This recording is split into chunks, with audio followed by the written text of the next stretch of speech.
Pagkatapos na ikatlong pagbasa sa Absolute Divorce Bill sa Kongreso, ay pinasa na ito sa Senado.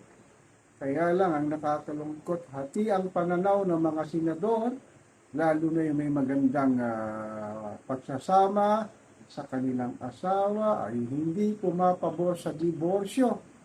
At sinabi naman ng ilang senador na pabor sila sa diborsyo. Ang tanong lang naman ng netizen, hindi. Nakakalungkot lang, no, sa buong mundo maliban sa Vatican City, ang Pilipinas na lang ang walang diborsyo. Meron tayo rito legal separation, legal annulment na napakamahal. Kung hindi ka celebrity o VIP, hindi ka makapag-avail nito.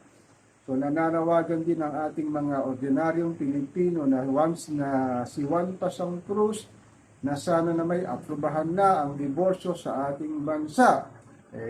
Napaka-toxic daw ang isang relasyon na mag-asawa na hindi na magkasundo. Pagising pa lang sa umaga, tatalakan ka na ng asawa mo na mag-aaway kayo. Pareho lang naman ang pinagtatalunan. Ang sabi ng mga netizen, talagang dapat ng aprubahan ng diborsyo sa mga mag-asawang hindi magkasundo. Pero ang sabi naman ng ilan, maswerte ka na kung nagkakasundo kayong mag-asawa. Paano naman daw yung matagal na nagsasama sa isang bahay na hindi magkasundo? Dapat daw talaga aprubahan ng diborsyo. Itong ating mga senador din nakakalungkot lang talaga na sinasabi nga nila, daanin na lang sa legal annulment and separation ang paghihiwalay na hindi nga kaya ni Juan Pasang Cruz sa mahal ng filing fee pa lang sa piskalya, paggamit ng abogado, hindi na nila afford. Pero sinabi rin ng ilang netizen, magkano ba ang diborsyo kung sakaling ma-aprobahan ito ng Senado? Baka mahal lang daw at hindi rin kayang makipaghiwalay sa pamamagitan ng diborsyo ang ordinaryong mamamayang Pilipino. Mababaliwala din itong absolute divorce bill kaya lang yung mga siguro can afford talagang nananawagan sila na aprubahan na ito. Sa dami nga ng hiwalay na mag-asawa sa ating bansa ay napapanahon na aprubahan itong diborsyo sa Pilipinas na siya raw nagiging toxic sa isang relasyon na hindi magkasundo dahil nga hindi pwedeng maghiwalay. Ang sinasabi na nga ng ilan kawawa daw ang mga bata. Pero mas kawawa daw ang mga bata kung nakikita nila ang magulang nila, umaga pa lang, nag-aaway na hindi maganda na makita ng mga kabataan ang ganitong pangyayari. So, hinihikayat ng mga concerned citizen, lalo na yung hiwalay na sa asawa at maghihiwalay pa lang ay payagan na ang diborsyo sa Pilipinas.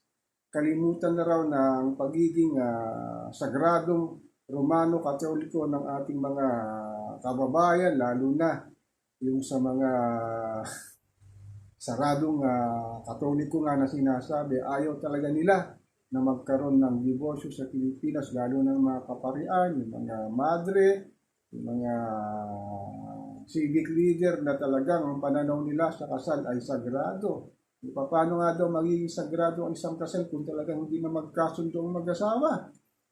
Sana naman pag-aralan mabuti ng ating mambabatas, particularly ang mga senador, na kung saan yung magiging makakabuti ba sa isang mag-asawa na maghiwalay nilang sa pamamagitan ng diborsyo. Ganun talaga. Bakit pa raw pinapatagal pa kung pwede naman na mag-file ng kanilang paghihiwalay sa legal na pamamaraan kaysa naman yung hindi na magpakita si babae o si lalaki na talagang maghihiwalay na lang.